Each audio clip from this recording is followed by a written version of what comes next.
Today we're diving into the wonderful world of growing your own delicious fruit right in your backyard. We're talking about planting fruit trees. Before we even think about getting our hands dirty, a little planning goes a long way. First things first, you have to consider sunlight. Most fruit trees need at least 6 to 8 hours of direct sunlight per day to thrive and produce a good harvest. Take some time, observe your yard, and that way you can identify the sunniest spots. When it comes to choosing your tree, consider your climate, the space you have available, and of course, your favorite fruits to eat. Some varieties are self-pollinating. That means they can produce fruit on their own, while others require a compatible pollinator tree nearby. Do your research to ensure that you select the right tree for your needs and your location. Local nurseries are fantastic resources for advice on varieties that do well in your area. Most of the tags on the fruit trees themselves will give you a lot of good information. Now that you've decided which tree or trees you would like to plant, let's talk about digging the hole. The hole should always be twice as wide as the root system that you are using, and it should be just as deep. This gives the roots plenty of room to spread out. Make sure all the roots get covered, but do not go any deeper than that. If your soil needs improvement, now is the time to mix in some compost or other organic matter into the soil you've dug out. I simply use garden soil that we already have from our raised beds in our garden, and I mix that with the native soil that we have in our property. This will provide essential nutrients and improve drainage. You do not want root rot. Place the tree in the center of the hole. There's a little area on the top of the root. You can see this little notch here. That needs to be above where the soil is going to be after it's been planted. Begin filling the hole with the amended soil.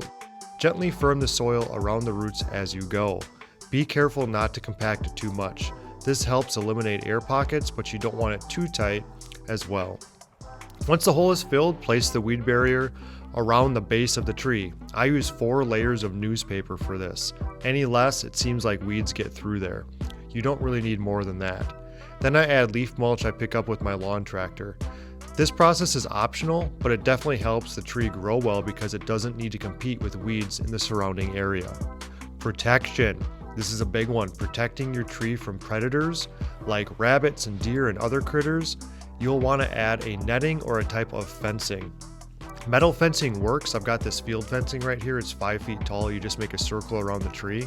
That's fine, but it can be very expensive, especially if you're planting many trees. What I use instead is a simple 7-foot netting. And to support the netting, I grab 4 saplings. These are just small trees that grow on my property. I make sure they're nice and straight. I dig 4 holes around the base of the tree, usually about 3 feet away from the tree. And then I put 1 sapling in each hole. I only need to put the sapling in about 12 inches. It doesn't need to be super solid. They don't have to be strong because deer are sensitive, finicky creatures. Once the deer press on that net or sense there is a net or something there, they're gonna feel that resistance and they usually leave it alone after that. T-posts also work well for supporting this netting, but T-posts can be expensive, especially if you need a lot of them.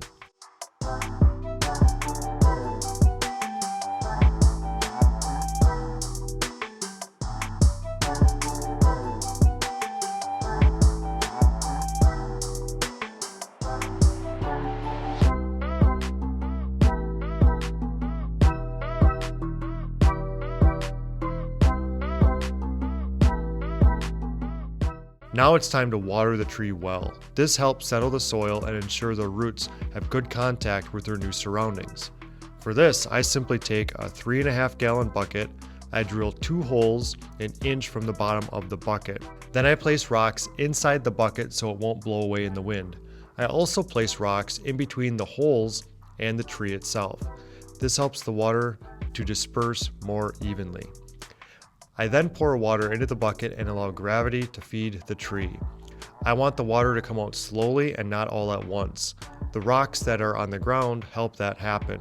It disperses the water so it doesn't create holes and some of the soil doesn't run away when the water is being poured on top of it. I also do this because my garden hose doesn't reach the tree, so it allows the roots to absorb more water better. And congratulations, you planted your first fruit tree, but the journey doesn't end here. Watering your new tree has to happen regularly. I recommend watering it every single day that it does not rain after it's been planted for up to a month. That will give the roots time to establish. If the roots are not establishing properly, the tree will not do well. The next thing you need after you plant the tree is patience. It takes time for fruit trees to mature. You can expect fruit in anywhere from 3 to 5 years depending on the variety and your climate. So be patient and enjoy the process of watching your tree grow.